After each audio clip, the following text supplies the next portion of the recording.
Hello বন্ধুরা, আসসালামু আলাইকুম। আপনারা কেমন আছেন? আশা করি সকলেই আল্লাহ তাআলার অশেষ রহমতে ভালো আছেন।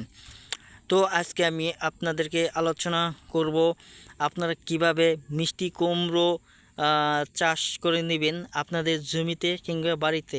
তো এগুলো জানতে হলে অবশ্যই আমাদের এই ভিডিওটি না টেনে সম্পূর্ণ দেখতে হবে। তো বন্ধুরা, শুরুর দিকে অবশ্যই আমাদের চ্যানেলটিকেও সাবস্ক্রাইব করে নেবেন।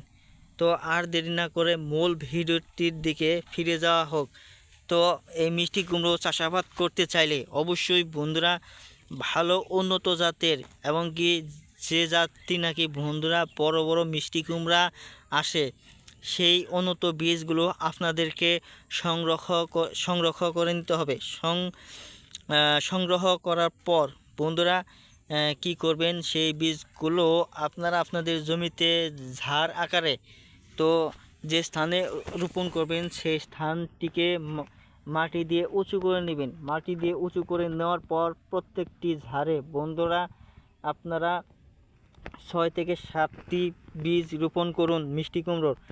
তবে বন্ধুরা একটি জিনিস খেয়াল করতে হবে, আপনাদের যে বীজগুলো ভালো মানের বীজ আপনারা কীভাবে যাচাই করবেন, সেগুলো যাচাই করার জন্য অভিজ্ঞ একজন কৃষক নিয়ে যাবেন।